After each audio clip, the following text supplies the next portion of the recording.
వస్తే 11వ వచనం వచ్చేసరికి ఆయన చక్కటి రీతిలో ఒక మాట చెప్తున్నాడు. ఆయన ఏమనంట, యెహోవా చేసిన కార్యములను పూర్వము జరిగిన ఎలాంటి కార్యాలంట, పూర్వము జరిగిన నీ ఆశ్చర్య కార్యములు. అంటే యెహోవా చేసిన కార్యములు కాక పూర్వము చేసినటువంటి ఇంకేమన్నాడు, పూర్వము జరిగిన నీ ఆశ్చర్య కార్యములను ఏం చేస్తున్నాడంట ఆసాపు గారు, నేను మనస్సునకు తెచ్చుకొందును. ఎందుకనంట ఆశ్చర్య కార్యాలంటే అవి బాధను కలిగించేవా, సంతోషాన్ని కలిగించేవా? కదండి. ఆ యొక్క ఆశ్చర్య కార్యాలు అనేవి దేవుడు మనం ఊహించకుండా, మనము ఆలోచన లేకుండానే మనం అనుకున్న విషయాలు కదా మనకు జరిగించడానికి అవి జరిగితే అవి మనం ఆశ్చర్యకరమైన రీతిలో జ్ఞాపకం చేసుకుంటూ ఉంటాం కదండి. ఆశ్చర్యకరమైన రీతిలో అవి జ్ఞాపకం చేసుకుంటూ ఉంటాం. ఆయన కార్యాలు అలాంటివి.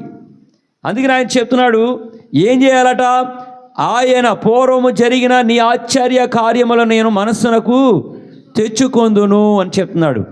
ఈయన పేరే, ఈయన ఆశ్చర్యకరుడు. ఈ ఆశ్చర్యకార్యాలు చేయువాడు ఆశ్చర్యకరుడు అని రాయబడి ఉంది. యెషయా గ్రంథంలో చూడండి, మనకు అందరికి తెలిసిన భాగమే. యెషయా గ్రంథంలో మనం చదివితే 9వ వచనంలో ఆయనకు ఒక పేరు పెట్టబడింది. ఏలయనగా మనకు శిశువు పుట్టెను, మనకు కుమారుడు అనుగ్రహింపబడెను, ఆయన భుజం మీద రాజ్యభారముండును, ఆలోచనకర్త, ఆశ్చర్యకరుడు, నిత్యుడగు తండ్రి. ఆయనకి ఇన్ని పేర్లు ఉన్నాయన్నమాట. అందులో ఆయనకున్నటువంటి ఒక పేరు ఏంటంటే ఆశ్చర్యకరుడు. అందుకని ఆసాపు గారు అన్నారు, పూర్వము జరిగిన నీ ఆశ్చర్య కార్యములను నేను మనస్సునకు తెచ్చుకొందును. సరే సార్, ఆసాపు గారికి అయితే ఆశ్చర్య కార్యములు జరిగినాయి, మరి మనకేం జరిగినాయి అని మనం జ్ఞాపకం చేసుకోవాలి అని ఒక క్వశ్చన్ మీరు వేయచ్చు కదండి. ఒక క్వశ్చన్ మీరు వేయచ్చు. ఈ భూమి మీద కోట్ల సంపదలు కలిగిన వ్యక్తులు ఉన్నారు. ఆయన చనిపోయే ముందు ఒక మాట అడిగామనుకోండి, నీ చివరి కోరిక ఏంటనంటే నాకు ఇంకా కొంతకాలం బ్రతకాలని ఉందంటాడు. అంతే కదండి. ఎలాంటివి. అందుకనే ఏం చేస్తూ ఉంటారు బంధువులు, తీసుకెళ్ళి అప్పో సొప్పో చేసి హాస్పిటల్లో పెట్టేస్తారు. ఎందుకని తిరిగి మరలా కొంతకాలం బ్రతకడానికి. అంటే ప్రతి మానవుడికి కావలసినది ఏంటంటే ఇంకా కొంతకాలం బ్రతకాలి, ప్రాణము అని ఉండాలి, సజీవుడిగా ఉండాలి. ఇప్పుడు సజీవుడిగా ఉండాలనంటే నీ చేతిలో నా చేతిలో ఉందండి? లేదు. ద గ్రేట్ బిలియనియర్ కూడా ఏమయ్యాడు, ఈ భూమి మీద నుంచి విడవబడ్డాడు. అతనికి ఉన్నటువంటి కోట్ల ఆస్తి అతను కాపాడగలిగిందంటే కాపాడలేదు. సో ప్రతి మనుష్యుడు కూడా కోరుకునేది ఏంటంటే నేను ఇంకా కొంతకాలం బ్రతకాలి. సో ఇప్పుడు మనం అందరం ఎలా ఉన్నాం, సజీవులమై ఉన్నాం. ఎలా ఉన్నట్టు మనం సజీవులమై ఉన్నాం. మరి మనం సజీవులమై ఉన్నామనంటే మనలను ఈ దినం వరకు కూడా సజీవులుగా మనం నడిపించిన, పోషించిన ఆ దేవుడు. ఇప్పుడు మనము కూడా దేవుని దృష్టిలో ఆశ్చర్యకరమైన రీతిలో మనం ఎలా ఉన్నాం, సజీవులమై ఉన్నాం కదండి. మన ప్రయాణాలు చూడండి, ఈరోజు ప్రయాణం వెళుతున్న వ్యక్తి తిరిగి వచ్చేంత వరకు కూడా నమ్మకం లేదు. మనం అంత జాగ్రత్తగా వెళ్ళినా వెనకాల వచ్చేవాడు జాగ్రత్తగా రావాలి, లేదా ముందు వచ్చినవాడు జాగ్రత్తగా రావాలి కదండి. అంటే ఈ భూమి మీద మానవమాత్రులమైన మనము ఎలాంటి వారం అంటే యోబు గ్రంథకర్త చెప్తున్నాడు చూడండి, 8 వచనంలో మనకందరికి తెలిసిన భాగమే. యోబు 8వ వచనంలో ఒక మాట తెలియపరుస్తున్నాడు. ఆయన ఏమనంట, యోబు గ్రంథము 8వ వచనం, మనం ఎప్పటి వారము, మనం నిన్నటి వారమే, మనకేమీ తెలియదు, భూమి మీద మన దినములు నేడవలేనన్న. మరి ఇలాంటి బ్రతుకులు మనవి. మరి ఈరోజు మనం సజీవులమై ఉన్నామనంటే అది ఆశ్చర్యమా కాదా? అది మన శ్రద్ధ అనుకుంటున్నామా? అది మన యొక్క జ్ఞానమా?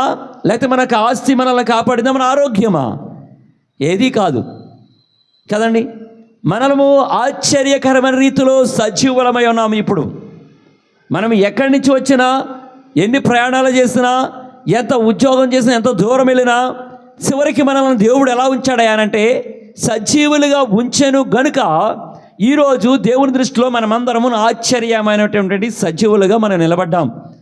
దేవుడు ప్రప్రథమంగా మన పట్ల చేసిన ఆశ్చర్యకారం ఏంటయ్యానంటే మనము సజీవులము. ఈరోజు మనం సజీవులమై ఉన్నాం. ఈరోజు మనం సజీవులుగా ఉంచిన ఆ దేవుడు మనం నిన్నటి వారమని చెబుతుంటే నిన్న ఏం జరిగిందో చెప్పగలం, ఈరోజు ఏం జరుగుతుందో మనకి తెలియదు. నిన్న ఏం జరిగిందో చెప్పగలం, ఈరోజు ఏం జరుగుతుందో మనకి తెలియదు కదండి. అలాంటి ఈ బ్రతుకులు దేవుడు మనల్ని ఏం చేశాడంటే సజీవుల లెక్కలోనికి మనల్ని తీసుకుని వచ్చాడు. అందును బట్టి దేవునికి మొట్టమొదట మనం జ్ఞాపకం చేసుకోవాల్సిన ఆశ్చర్యకారం ఏంటంటే, దేవా ఈ దినాన నన్ను సజీవుడిగా ఉంచావు, సజీవుడినై ఉంచి నిన్ను సన్నిధికి నడిపించినందుకు నీ ఆశ్చర్య కార్యము ఏదైనా ఉందంటే ఫస్ట్ ఆఫ్ ఆల్ నన్ను సజీవుడిగా ఉంచావు, అందుకు నీకు స్తోత్రం. ఇది నీ ఆశ్చర్య కార్యమే. నెంబర్ 2, దేవుని యొక్క గ్రంథంలో ఉన్నటువంటి ఆయన మాట్లాడుతూ ఉన్నాడు. 1 పేతురు రాసిన పత్రిక 2వ అధ్యాయము 9వ వచనంలో మాట చెప్తున్నాడు. అది చదువుతాం చూడండి. 1 పేతురు రాసిన పత్రిక 2వ అధ్యాయము. అయితే మీరు చీకటిలో నుండి ఆశ్చర్యకరమైన తన వెలుగులోనికి గుణాతిశయములను ప్రాచుర్యము చేయ నిమిత్తము ఏర్పరచబడిన వంశమును, రాజులైన యాజక సమూహమును, పరిశుద్ధ జనమును. ఎలాగ ఉన్నాయంటే ఇప్పుడు దేవుడు మనల్ని ఎలాంటి స్థితిలో తీసుకొచ్చాడు? చీకటిలో ఉన్న మనలను ఆశ్చర్యకరమైన వెలుగులోనికి మనల్ని నడిపించెను. ఎక్కడి నుంచి అంట? చీకటిలోనున్న వారమైన మనం. మొదటి కొలస్సీ రాసిన పత్రిక 1 అధ్యాయం 13వ వచనంలో ఓ మాట రాయబడింది చూడండి. కొలస్సీ రాసిన పత్రిక 1 అధ్యాయం 13. ఆయన మనలను అంధకార సంబంధం అంటే అర్థం ఏంటి? చీకటి, అంధకార సంబంధమైన అధికారంలో ఉన్నాము కదా. ఆ అధికారంలో నుండి మనల్ని ఏం చేస్తాడంటే విడుదల చేసి, అదే ఆ చీకటిలో నుండి మనకున్నటువంటి బాధలు లేదా మనకున్నటువంటి పాపం అనే భారం ఇక లేదు. ఎందుకంటే మనకంటే ముందుగా ఆయన వచ్చి మన అందరి పాపాల కొరకు ఆయన క్రయధనంగా ఇవ్వబడ్డాడు. ఇక్కడి నుంచి మనం పాపిని అని చెప్పగలరా? నేను పాపిని అనడం అనేది అది మంచిది కాదు. ఎందుకంటే ఇక మన పాపులము కాదు అని చెప్పడానికే ప్రభువైన యేసుక్రీస్తు ఈ లోకానికి వచ్చి సర్వ మానవాళి పాపముల కొరకు ఆయన బలి అయిపోయాడు. ఆయన ఇక మనం పాపులము కాదు. అయితే మనల్ని ఏం చేశాడంట?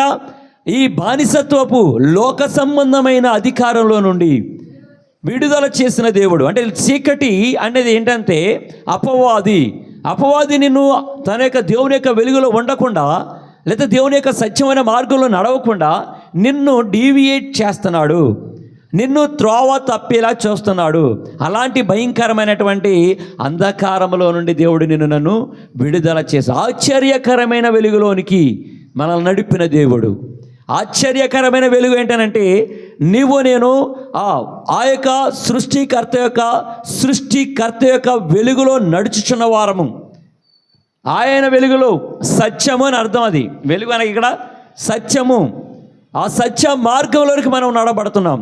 ఈ సత్యమైన మార్గంలోనికి నడవడానికి, ఆ సత్యమైన మార్గంలో జీవించలాగున మనలను దేవుడు ఏం చేస్తాడంటే ఆయన తనకు తానుగా మన కొరకు బలిగా అర్పించుకోవలసి వచ్చింది. అందుకనే ఈ దినాన మనం ఎలాంటి వారం అని అంటే ఆశ్చర్యకరమైన వెలుగులో జీవించేవారము. ఆశ్చర్యకరమైన వెలుగులో జీవించేవారం. పేతురు అదే చెప్తున్నాడు కదా, మునుపు మనం ఎలా ఉన్నామంటే అంధకార సంబంధమైన అధికారంలో ఉన్నాం, అది చీకటి యుగంలో ఉన్నాం కదా. 2 రోజుల క్రితం మనం మన యొక్క భారతదేశపు స్వతంత్ర దినోత్సవాన్ని చక్కగా జరుపుకున్నారు కదా. అప్పుడు మేము కూడా పిల్లలకి అందరికీ కూడా చెప్తూ వచ్చాం, అరే మనము బ్రిటిష్ సామ్రాజ్యంలో నలిగిపోయాంరా. బ్రిటిష్ సామ్రాజ్యంలో ఉన్నప్పుడు వారితో పాటు మన బానిసలుగా ఉండాల్సి వచ్చేది, సరైన చదువు ఉండేది కాదు, వాళ్ళు ఏది చెప్తే అదే జరగాలని చెప్పేసి మన దేశంలో మన వాళ్ళందరూ కూడా అలాంటి బానిసత్తులుగా ఉన్నప్పుడు ఎదురు తిరిగి పోరాడి మనందరం ఈరోజు స్వతంత్రంగా చదువుకున్నామనంటే, ఇంత ఫ్రీగా ఉన్నామనంటే మన వాళ్ళు తీసుకొచ్చిన స్వతంత్రమని చెప్పుకోవచ్చు. అది ఒక భారతదేశానికి మాత్రమే. మన భారతదేశం కోసం, ఈ స్వతంత్రం కోసం మన నాయకులు చాలామందిని పేర్లు చెప్తూ వారందరూ కూడా వారి జీవితాలను అర్పించేశారు. వారిని ఇప్పుడు మనం జ్ఞాపకం చేసుకుంటున్నాం. వారి వల్ల మనకు స్వతంత్రం వచ్చిందని చెప్పుకొని ఆ జెండా ఎగరవేసిన తర్వాత పిల్లలకి ఈ విషయాలన్నీ తెలియపరుస్తూ వస్తున్నాం. ఎందుకంటే ఇప్పుడున్న జనరేషన్ ఎలాగుందనంటే మనం ఆడికి నాకు అవసరమా ఇది అన్నట్టుగా ఉంటున్నాడు. తెలియపరుస్తూ ఉన్నాం.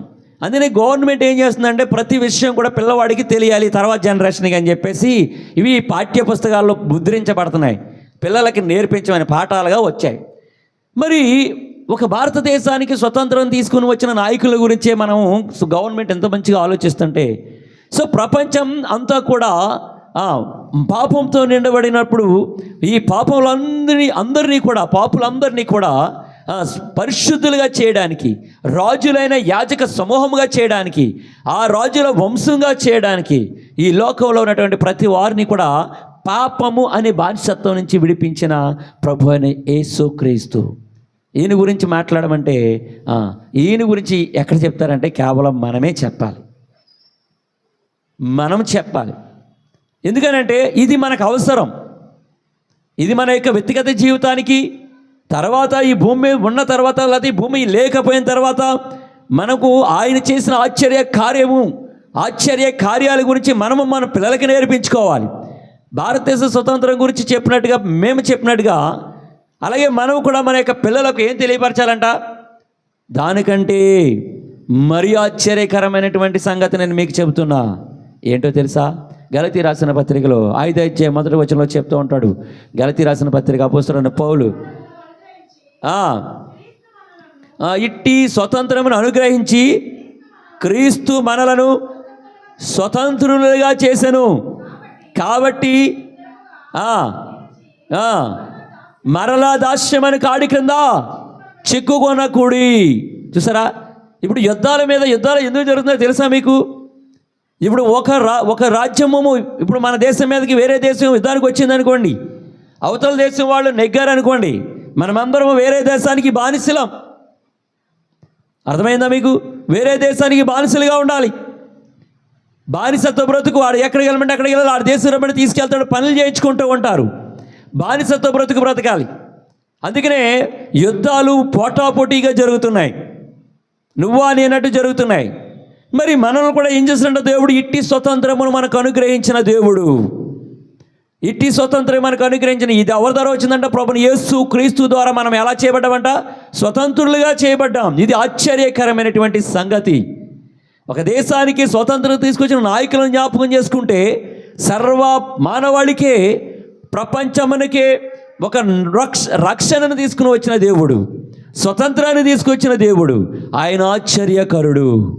అలాంటి ఆశ్చర్యకరుడు ఈ దినాన నీ పట్ల నా పట్ల చేసినటువంటి ఆశ్చర్య కార్యములను జ్ఞాపకం చేసుకుంటూ ఏం చేయాలంటే మనం మునుపు జరిగించిన నీ ఆశ్చర్య కార్యములను నేను మనస్సునకు తెచ్చుకొందును. మనస్సునకు తెచ్చుకోకపోతే లాభం ఏంటి? వాడు మూర్ఖుడు అని అర్థం, విలువ తెలియని వారని అర్థం. కానీ మునుపు ఆయన చేసిన ఆశ్చర్య కార్యాలు ఏంటి అంటే మనం ఇంకాను బ్రతికి ఉండగా, మనం ఇంకాను ఈ భూమి మీదకి రాకమునిపే యోహాను రోమిలు రాసిన పత్రిక 5వ అధ్యాయం 8వ వచనంలో మాట రాయబడి ఉంది.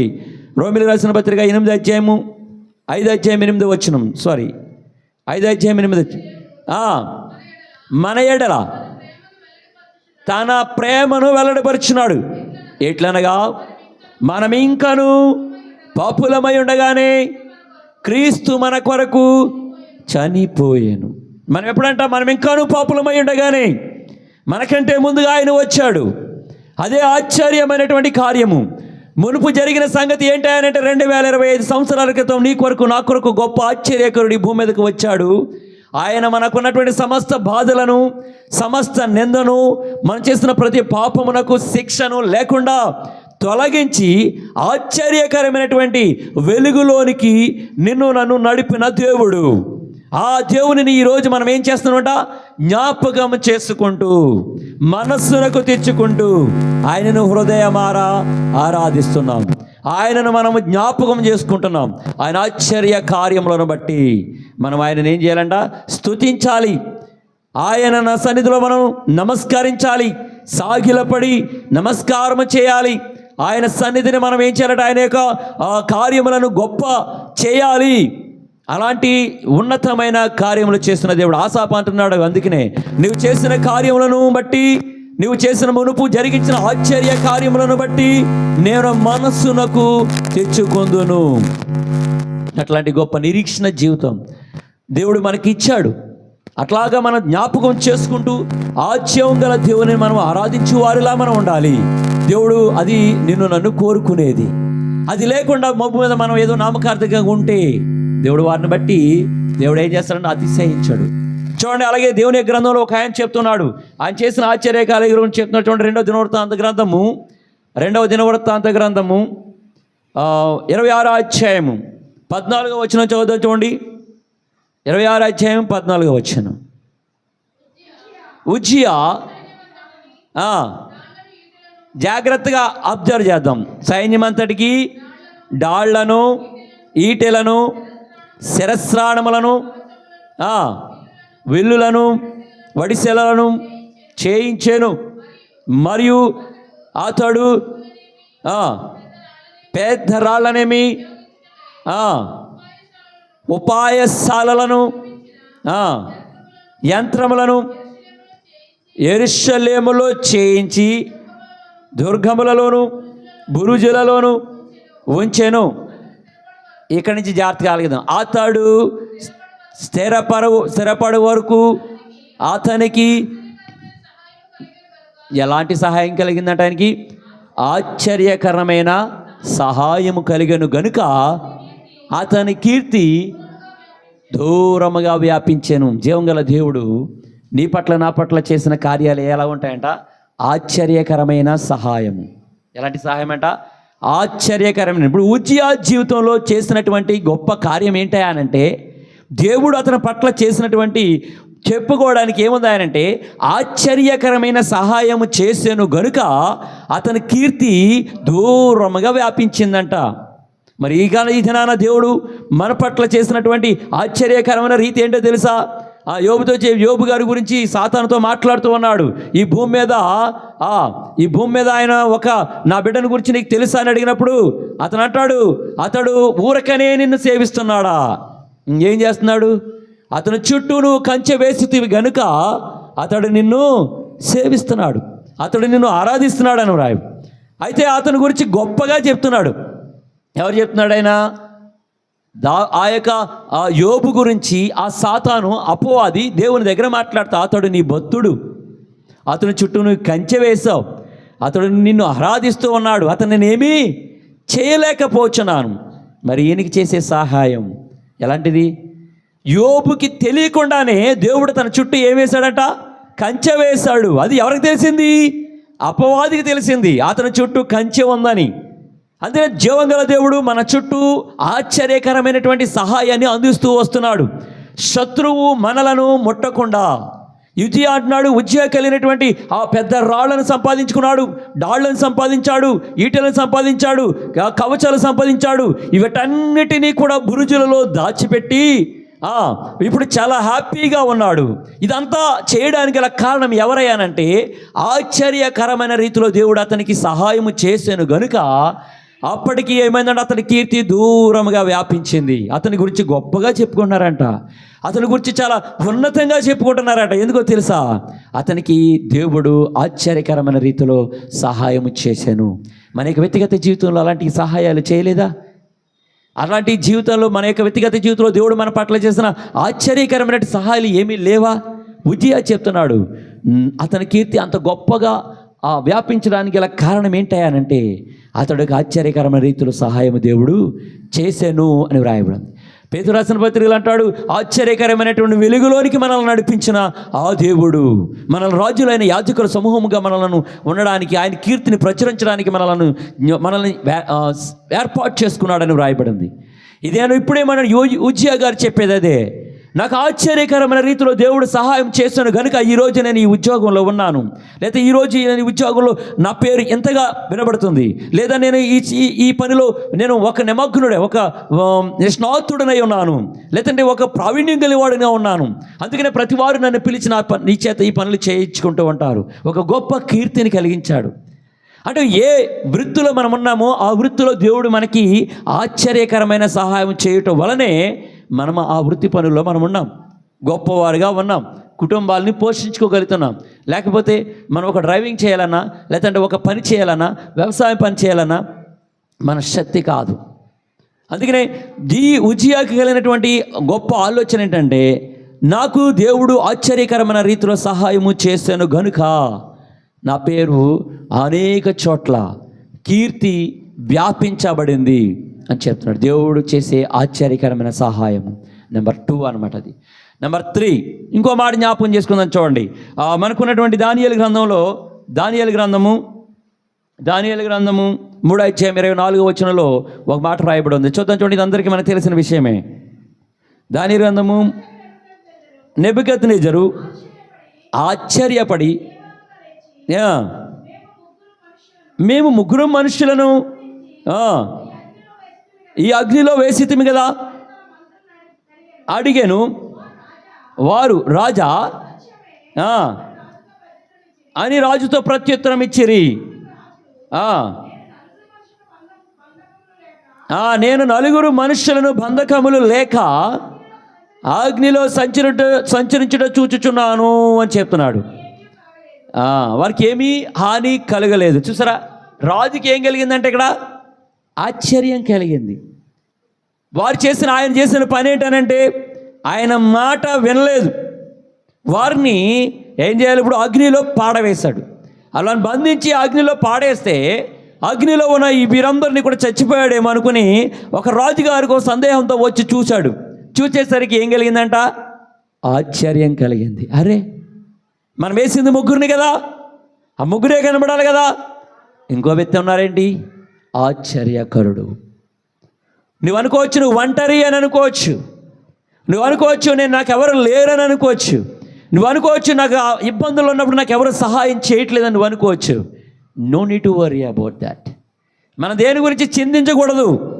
ఇక్కడ అన్నాడు, రాజు ఆశ్చర్యపడే రీతిలో అగ్ని గుండములో, భయంకరమైనటువంటి అగ్నిలో 3 యవనస్తులను అందులో వేస్తే 4వ వ్యక్తి ఆయనతో కూడా తిరుగుతూ ఉన్నాడట. ఆయన ఆశ్చర్యకరుడు. అందుకనే రాజు కూడా ఆశ్చర్యపడేలాగా చూపించాడు. ఆయన ఆశ్చర్యకరుడు కాబట్టి నీతో నాతో ఉన్నవాడు ఆశ్చర్యకరుడు. అందుకనే మనలను ఒంటరిగా దేవుడు విడిచిపెట్టలేదు. మనలను ఈ రోజు వరకు సజీవులుగా ఉంచిన దేవుడు నా రాకపోకల్లో కూడా ఆయన సహాయకుడిగా ఉన్నాడు. మనమని ఒంటరి వారమని అనుకోకూడదు. అంటే ఆయన ఆశ్చర్యకరమైన రీతిలో దేవుడు మనకు సహాయకుడిగా ఉన్నాడు. ఆయన మన తోడుగా ఉన్నాడు అని అర్థం. ఆయన మనతో ఉన్నాడు.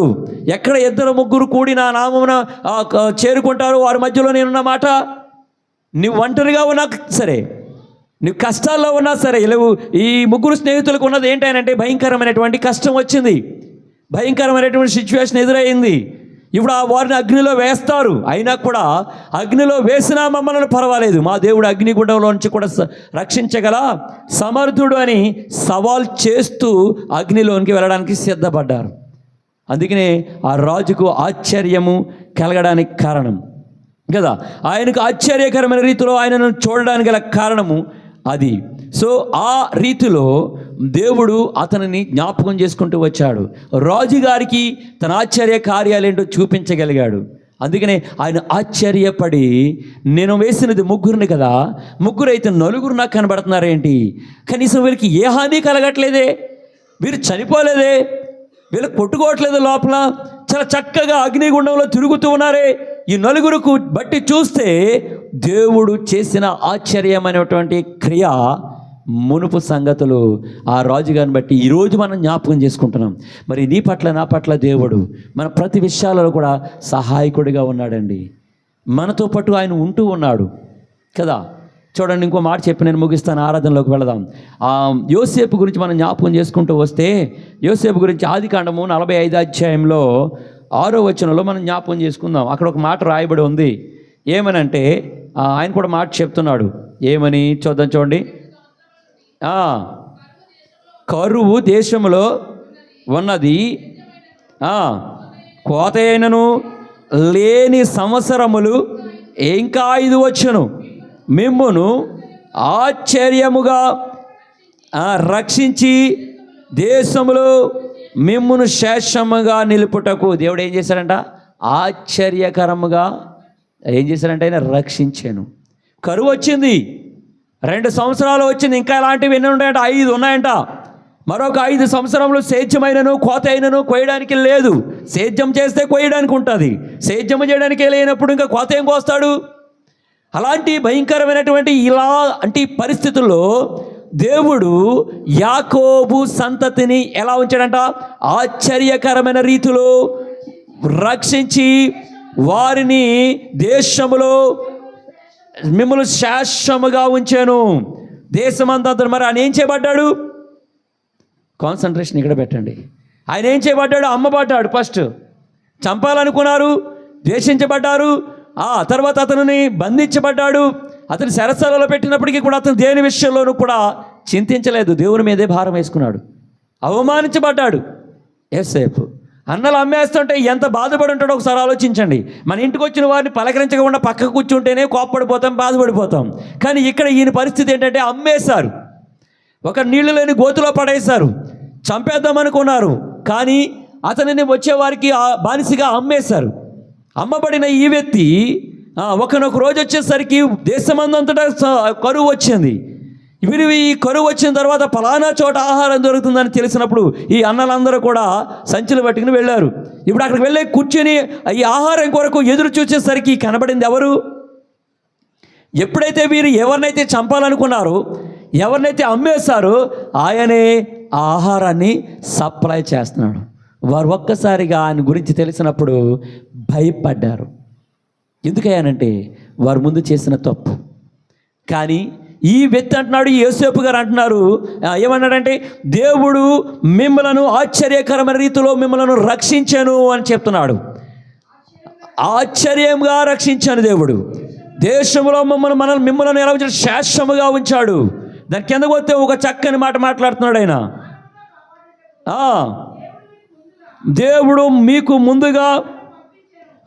దేవుడు ముందుగా నన్ను పంపించెను కాబట్టి దేవుడే కానీ మీరు నన్ను ఎక్కడికి పంపలేదు అని చెప్పాడనమాట. చూసారా, మీరు అమ్మేశారన్న మాట కాదు, దేవుడే నన్ను ఇక్కడికి పంపించాను. ఆయన చేసే ఆశ్చర్య కార్యాలు అలాగ ఉంటాయి. నువ్వు ఒకవేళ ఇంట్లో నిన్ను పట్టించుకోకపోవచ్చు కదా. ఆ దావీదు కీర్తనకారుడు కూడా ఒకసారి మనం జ్ఞాపకం చేసుకుని ఇది వరకు వచ్చినాడు. ఓటి కొండ వంటి వాడనైతే నేను రాయబడిన 37 దావీదు కీర్తన 32 వచ్చిన 32 అనుకుంటా కదా. ఓటి కొండ వంటి వాడనైతే మరుపుకు రాని మరణమునకు లోనైన వాడై తర్వాత మరుపుకు రాని ఓటు కొండ వంటి వాడనైతే నన్ను ఎవరు జ్ఞాపకం చేసుకోలేదు. ఎందుకు పనికిరాని కొండ వంటి వాడుగా. కానీ ఈరోజు ఆయన దావీదు మహారాజుగా చేయబడ్డాడు. యెషయా వాళ్ళని అభిషేకించడానికి వెళ్ళినప్పుడు దావీదు లేడు. అప్పుడు అనుకున్నాడు నేను ఓటుకొండ వంటి వాడనైతేనే. కానీ దేవుడు ఏం చేశాడు? రాజుగా హెచ్చించాడు. జ్ఞాపకం చేసుకున్నాడు. ఆయన కార్యాలు ఆశ్చర్యములు. అందుకనే యాసాపు గారు అని చెప్తున్నాడు, ఆయన చేసిన ఆశ్చర్య కార్యములను మనస్సులకు తెచ్చుకొని దేవాని ఆశ్చర్య కార్యాలకు నేనేపాటి వాడిని. మొట్టమొదటిగా నన్ను ఆశ్చర్యకరమైన రీతిలో నన్ను సజీవుడిగా ఉంచావు, దేవానికి స్తోత్రం. రెండవది, ఉజ్జియాకు ఆశ్చర్యకరమైన సహాయం చేసిన దేవుడవు. ఇదేనా నన్ను కూడా నా యొక్క వ్యక్తిగత జీవితంలో, నా పిల్లల విషయంలో, నా విషయంలో, నా ఉద్యోగ విషయంలో ఆశ్చర్యకరమైన రీతిలో నువ్వు సహాయం చేస్తూ వచ్చావు, నీకు స్తోత్రం. ఆశ్చర్యకరమైన పాపపు అంధకారంలోంచి నన్ను ఆశ్చర్యకరమైన అది వెలుగులోనికి నువ్వు నన్ను నడిపించావు. నీ వంశముగా రాజులైన యాజకుల సమూహంలోనికి నన్ను చేర్పించావు. దేవాన్ని నీకేమి ఇవ్వగలను? నీకు స్తోత్రం. మూడవది జ్ఞాపకం చేసుకుని, నాలుగవది వచ్చేసరికి ఆశ్చర్యకరమైన రీతిలో మనల్ని దేవుడు ఏం చేయాలి? రక్షించాను. ఆశ్చర్యకరమైన రీతిలో నన్ను శాశ్వతంగా ఉంచావు. నాకు కరువు వచ్చినప్పుడు, ఏమీ లేనప్పుడు, ఇబ్బంది ఉన్నప్పుడు, నన్ను ఎవరు పట్టించుకోనప్పుడు దేవా నువ్వు నాకు ఆశ్చర్యకరమైన రీతిలో నన్ను రక్షించిన దేవుడు. ఆశ్చర్యకరమైన రీతిలో నువ్వు నాతో కూడా ఉన్నావు. అందును బట్టి నీ స్తోత్రాలు. చాలా ఉన్నాయి సంగతులు కదా. జీవం గల దేవుడు ఆశ్చర్యకరుడు. ఎందుకంటే ఆయన ఆశ్చర్యకరుడు కనుక నీ పట్ల నా పట్ల ఆశ్చర్య కార్యములు చేస్తూ వచ్చాడు. అయితే మనం ఏం చేయాలట? వాటిని జ్ఞాపకం చేసుకుంటూ, నిన్న మనం జ్ఞాపకం చేసిన స్వతంత్ర దినం కంటే ఈరోజు మనం జ్ఞాపకం చేసుకునే దేవుని యొక్క ఆశ్చర్య కార్యాలను బట్టి ఆయన మహోన్నతుడు, పరిశుద్ధుడు. ఆయన నీ కొరకు నా కొరకు తనతో అప్పగించుకొని ఆశ్చర్యకరమైన రీతిలో మనలను రక్షించుకున్నాడు. అందుకని మనమందరమును ఆయన సొత్తు, ఆయన సమూహం, ఆయన యొక్క వంశంలోకి చెందిన వారు. అవన్నీ జ్ఞాపకం చేసుకుంటూ ప్రభువా నేనేపాటి వాడిని, నేను నిన్నటి వాడినని యోబు గ్రంథకర్త ద్వారా మాట్లాడావు. నా బ్రతుకు నీడవలే ఉంటుందని చెప్పావు. కానీ ఈ రోజు నేను సజీవుడై ఉన్నాను. నేను నిన్నటి వాడిని కాదు, ఈ రోజు కూడా ఆశీర్వదింపబడిన దానను. ఇట్టి గొప్ప రక్షణ నువ్వు నాకు ఇచ్చినందుకు. కీర్తన గ్రంథం 116 దావీదు కీర్తన 13వ వచనం చదువుకుందాం. చూడండి, చదువుకుని ఆరాధనలోకి వెళదాం. 116 దావీదు కీర్తన 13వ వచనము. రక్షణ పాత్రను చేతబుచ్చుకుని యెహోవా నామమున ప్రార్థన చేసేదను. చూడండి, దానికంటే ముందు మాట ఇంకో మాట చదువుతాం. చూడండి, దానికంటే 11వ వచనం చదువుతాం. చూడండి, యెహోవా నాకు చేసిన ఉపకారమును బట్టి నేను ఆయనకేమి చెల్లింతును. రక్షణ పాత్రను చేతబట్టుకుని యెహోవా నామమున ప్రార్థన చేసేదను. దేవా, నువ్వు నాకు ఇచ్చిన ఈ రక్షణ పాత్రను బట్టి, నీవు నా పట్ల చేసిన ఆశ్చర్య క్రియలను, నీవు నా పట్ల చేసిన ఉపకారములను బట్టి నీకేమి చెల్లించగలను? ఇదిగో నాకు ఇచ్చిన రక్షణ పాత్రను బట్టి, నాకు చేసిన ఆశ్చర్యకరమైన సహాయమునకై, నాకు ఇచ్చినటువంటి ఆశ్చర్యకరమైన రక్షణకై, ఆశ్చర్యకరంగా నువ్వు నాతో ఉన్నందుకై, ఆశ్చర్యకరమైన రీతిలో నన్ను పోషించున్నందుకై దేవానికి స్తోత్రాలని మనం దేవునికి అప్పగించుకొని ఆత్మతో సత్యముతో మనం ఆరాధిద్దాం. దేవుడట్టి కృప మనందరికీ దయచేయను గాక. ఆమేన్. మనమందరం కూడా ఒక కీర్తన, ఒక పాట పల్లవి